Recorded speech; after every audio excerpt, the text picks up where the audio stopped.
It's Big Ant back with another edition of Urban Politicians The Drop.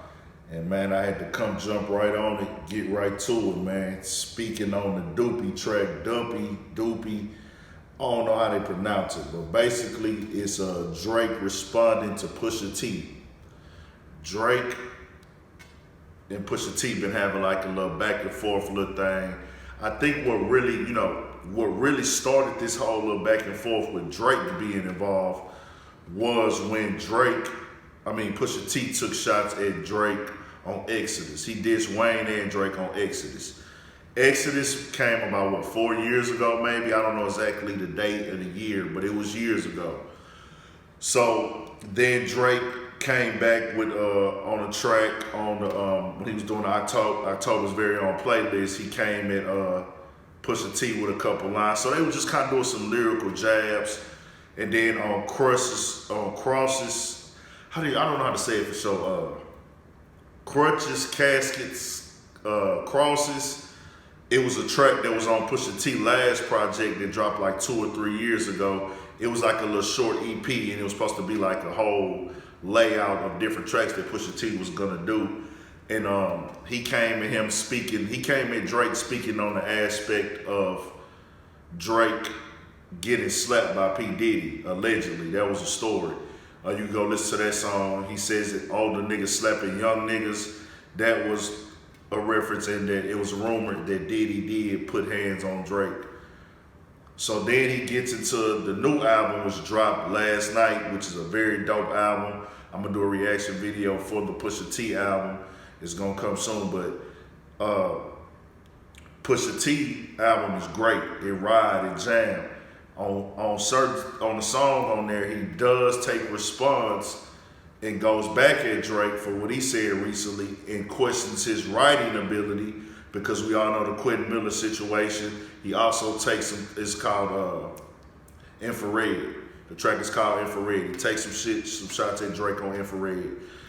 Then after that, now we get to the point where Drake drops Duppy. This is an immediate response, as in Pusha T dropped the song yesterday. Dropped the album yesterday. The song got previewed on Thursday. Here we are Friday, and the song got previewed Wednesday actually. Here we are Friday, and Drake already has a full response song. Now, this is a crazy situation, because normally some artists have to wait a little bit before they respond, but in Drake's situation, this is probably the worst time to put a diss out against him, because he already in the studio anyways creating his album. So it's like, shit, I'm working on my album, nigga. I'm already in the studio locked in. I'm already in creative mode. So Pusha T went at him. Pusha T gave him a couple bars, you know what I'm saying? Really like 2 bars, if that.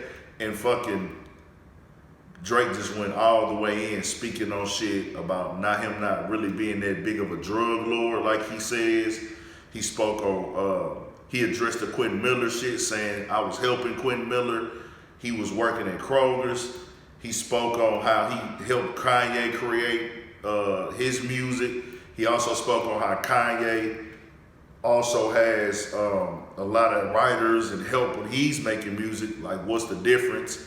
He also spoke on a microphone. A lot of people don't know about that. On the old MTV Crib, well, I won't say it's MTV Cribs. It was like an edition when rappers were showing where they grew up at, and Drake went to his mom's old house and he showed where he bought a microphone. He said Clips was his favorite rap group when they came out. He spoke on it, saying Clips was his favorite. He was jamming Clips every day. He was the #1 Clips fan. And he said he had an eBay addiction. He ended up buying an autographed Pusha T microphone or Clips microphone off of eBay. And he was speaking on it. He said he don't even know if it was real. He could have got ripped off, but he said, man, he spent hundreds of dollars on it out of respect to Pusha T and Malice for what they was doing in their music and being a fan of hip hop through them. So he was just like, man, and I remember that wave when Pusha T and Malice first came out with Grinding and all that shit, and it was crazy as fuck. But now he just retracking all that shit and making it all relate to the point of this and that. Then he hits, man, every bar for bar. The whole song is about Pusha T. Bar for bar, bar for bar is all about Pusha T. Even said that you're not even on the top 5 of your label. You don't have hits. He said, why are you following behind a nigga that's old, but that's younger than you? As in Pusha T is older than Kanye West. He like, why you following behind a nigga that's older than you? Like, just really saying like, nigga, you need to step it up, Pusha T. But Pusha T album is dope. This is what hip hop needed. I'm the type of nigga at this point now, if I'm in this situation, nigga, me and Drake got a box. Like, nigga, I ain't finna rap with you no more because Drake cannot lose in a battle. Nobody cares that if he has help with writers because he surpassed just being a rapper. So it's like, nigga, we know you in it for the overall hit factor. So when you trying to be that person that makes hits and not just be a lyrical artist, that's when you go out and you get niggas to write and collab and do all these other things. So I think that Drake's fan base could care less. Really, Drake's fan base, that nigga can't do no wrong anyways. But you can't question him on no street credibility. You can't question him on this or that. All you can do is question him on ghostwriting. And it's like, shit, the people don't even care if the music come out good. That's just what it is. You know what I'm saying? And then we hear him like, you know, he went in here, the situation for Meek, came in, went at Meek, back to back was a smash. So, and my whole thing is, I'm a fan of the culture and the sport. I can listen to both of these motherfuckers and say, hey, Drake, your shit hard than a motherfucker. Pusha T, your shit hard than a motherfucker. And it's not gonna be no side choosing or no hate or nah, we gotta get Pusha T out of here because we Drake fans, or I'm a Pusha T fan, so I gotta get Drake out of here. I can listen to both of their music and have fun. I'm not counting either one of them out. They both producing good music. It was the same thing with Meek, whereas I was like, hey, nigga, I'm a fan of Meek and I'm a fan of Drake.